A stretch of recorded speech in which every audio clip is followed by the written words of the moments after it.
Understanding the Israel-Palestine conflict and its global impact, October 2024. Welcome back to the channel.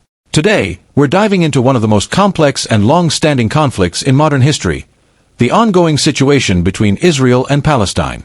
This conflict is now escalating in ways that could draw in multiple countries and create further devastation. We'll cover how it started, the key events shaping it today, and the global reaction to this volatile situation. The roots of the Israel-Palestine conflict date back over a century, to the early 1900s, when Jewish and Arab populations both laid claim to what was then Palestine, under Ottoman and later British control. After World War I, Jewish immigration to Palestine increased, driven by Zionism, a movement for the establishment of a Jewish homeland. The UN's 1947 partition plan proposed splitting the land into two states, but the Arab states rejected it. When Israel declared independence in 1948, neighboring Arab countries invaded, leading to the First Arab-Israeli War. Israel won that war and expanded its territory. Meanwhile, over 700,000 Palestinians were displaced, many becoming refugees. This marked the beginning of a conflict that continues to this day. In 1967, Israel captured key territories like the West Bank, East Jerusalem, and Gaza during the Six-Day War. These territories remain central to the dispute. Palestinians seek to establish an independent state, with East Jerusalem as their capital, while Israel continues to expand settlements in the West Bank, which is seen as a violation of international law by most countries.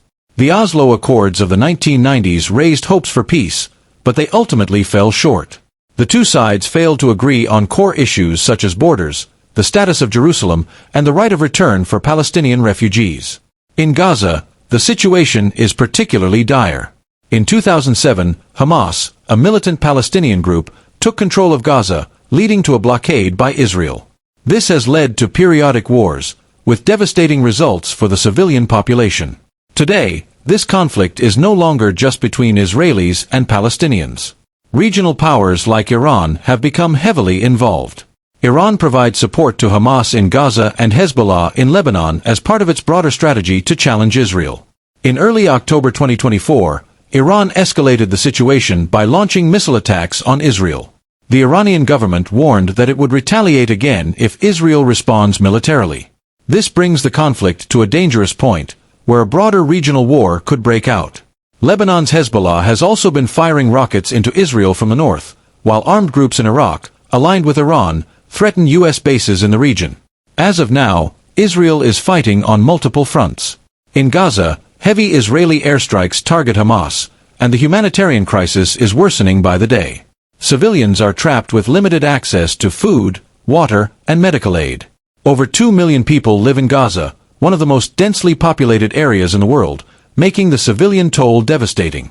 In southern Lebanon, Israeli forces are engaging Hezbollah, and rocket barrages are hitting cities across northern Israel. Iran, meanwhile, continues to issue threats of more attacks, raising fears of a direct confrontation between Israel and Iranian forces.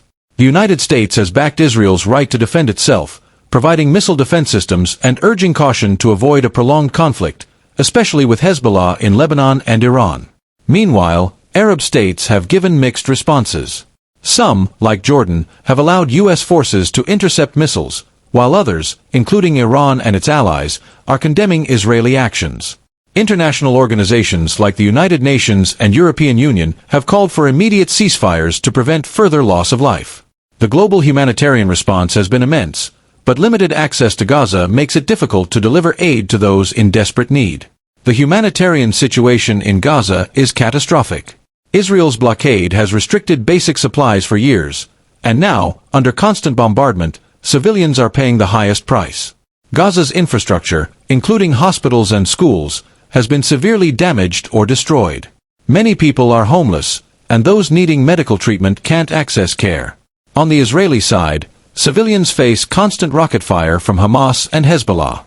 Hundreds of thousands live in fear, rushing to bomb shelters whenever air raid sirens go off. Economic activity in Israel's southern and northern regions has ground to a halt, and psychological trauma is widespread on both sides. This is the most urgent need. Without a halt to hostilities, the humanitarian crisis will worsen, and the risk of a broader regional war will increase. The international community must pressure all sides to allow aid into Gaza. This includes food, water, medical supplies, and shelter for the millions affected. Global powers, especially the U.S., must push both Israel and Palestine to return to the negotiating table. A two-state solution, though elusive, remains the only viable long-term resolution. Both sides must be held accountable for potential war crimes. Investigations into the conduct of the Israeli military and Palestinian militant groups should be prioritized, ensuring justice for civilians affected by indiscriminate violence. Without these efforts, the conflict risks spinning out of control, with disastrous consequences not only for Israelis and Palestinians but for the entire region. This conflict is deeply rooted and difficult to resolve, but there's still hope for peace through diplomacy and sustained international pressure. The stakes are incredibly high, not just for the people of Israel and Palestine, but for the entire Middle East. Let's hope for a peaceful resolution sooner rather than later. Please share your thoughts in the comments, and don't forget to subscribe for more updates.